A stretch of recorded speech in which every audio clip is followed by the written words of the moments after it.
The city of Ashland helping residents prepare for fire season. NewsWatch 12 was at a meeting held by the city. Plus, a House bill has been passed to stop hidden fees and ticket scams. What that bill means for your next concert. And it's a chilly start to our morning across the whole region, but temperatures will rebound. We're looking for a rather nice Tuesday ahead, so we'll talk more about it coming up. Live, local, late breaking. This is NewsWatch 12 this morning.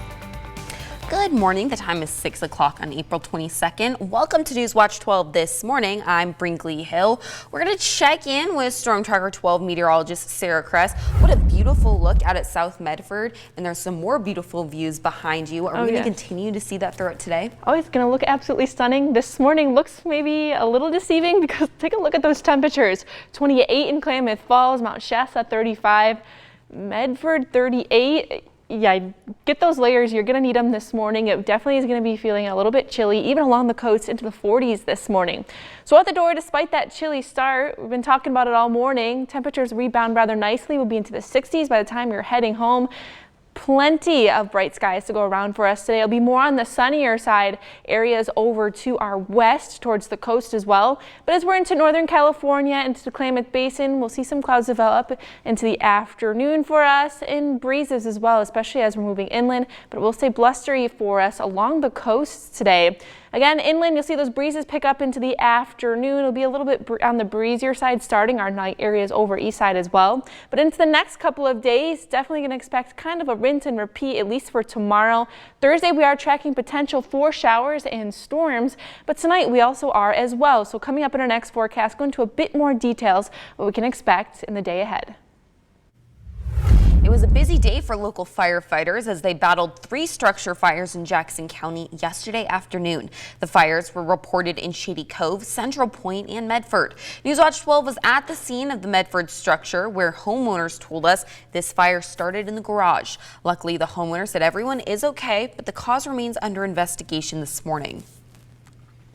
The city of Ashland has started their Better Prepared Wildfire series. The lectures inform the community on everything that they need to know about preparing for fire season. The first workshop explained fire preparedness, smoke safety, home hardening, and packing a go bag. The city says this information helps Ashland and the rest of the Rogue Valley. Ultimately, this series is about trying to bring everybody together as a community because we all know we need each other if we're going to get through these wildfire seasons. The meeting focused on preparedness, but there will be 3 more meetings in this series. The others will focus on community protection plans, hardening your landscaping, and having a plan for if a fire does start.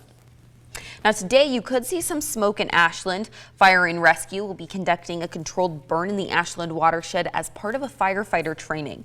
This training will also happen April 30th. Smoke isn't expected to impact the community, but hikers on the Wonder Trail might see or smell smoke.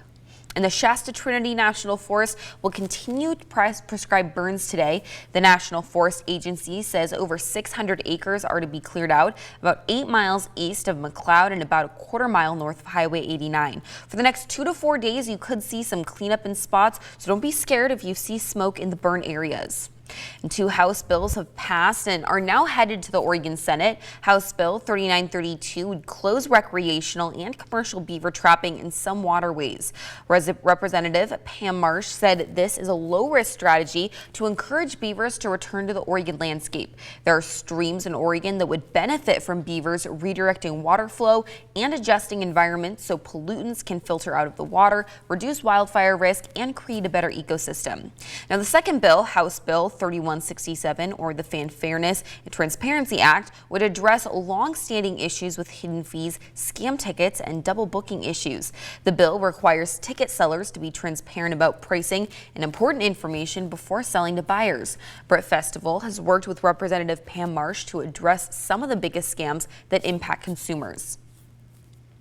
Onto a money alert, NewsWatch 12 finding out what's next for the communities that lost funding for critical water infrastructure projects. NewsWatch 12 asked Oregon Governor Tina Kotek what her team is doing for Southern Oregon communities like Grants Pass and Medford who have lost significant federal funding. Grants Pass lost $50 million while Medford lost $34.8 million from the termination of the Building Resilient Infrastructure and Communities program. The governor expressed her concerns about the loss of funding for these critical ready-to-go projects. Good proposals. Communities need these dollars. So first of all, I'm going to continue to fight to have those dollars flowing back to the state. I don't know if I'll be successful, but first, that is Oregon tax money that should come back. Those grants were awarded. The money should come back. Kotek said the Oregon Department of Emergency Management received $168 million in frozen FEMA funding. The state has now worked to get that funding back for emergencies and awarded projects. Kotek's administration plans to work with local leaders regarding the BRIC program's federal funding termination. And the latest job report shows Oregon's unemployment rate ticked up a full point to 4.6% compared to last March. Oregon added 7,000 jobs in March, with most of those gains in healthcare and social assistance. State economists say much of that increase came from workers returning after a strike. Over the past year, job growth has been slow but steady, up just over 1%. That rate still sits just above the national average. And those visiting the Medford City Hall will now have to have a designated entrance. The city says visitors will now have to use the south entrance on South Ivy Street to enter the building. All other entrances are reserved for city staff. Visitors will be required to pass through a metal detector and are asked to not bring oversized items, including bags and backpacks. Security staff will be present during business hours and for after-hour meetings. Most 18-year-olds get to focus on their last year of high school, maybe even make college plans. But Tasha has had to postpone her senior year following a stage 4 neuroblastoma diagnosis. Tasha has spent her senior year taking trips from Glendale to Portland for chemo and radiation, even traveling to New York twice for surgeries. Tasha facing this diagnosis with the fierce determination that she takes into every aspect of her life, now finding support from Grants Pass High School, where she spent her freshman year 4 years ago. It's hard. You might not like any of the answers you get, but you're never alone. Someone's always there to help you through it, no matter what. Let's speak to students at Grants Pass High School and one of Tasha's former teachers. They've been working hard to complete volunteer hours to raise funding for Tasha through Sparrow Clubs. They even held a coin drive earlier this month, raising an additional $2,500. When your child is diagnosed with a rare and life-threatening disease, you'll do anything to help them. And for one Southern Oregon family, that means taking on the Rogue River, all 157 miles of it. It's called We Row for William, a fundraiser fueled by love, determination, and a race against time. It started with a phone call, one that would forever change the Jackson family. We didn't know anything about Duchenne, and William was not symptomatic, so we didn't have any indication that anything was wrong or anything was going on. In February 2020, just weeks before the world shut down from COVID-19, Joe and his wife received news their toddler had Duchenne muscular dystrophy, a rare and fatal disease with no cure. Duchenne's a rare disease, so we don't know anyone personally who'd been affected by it and didn't know much about it.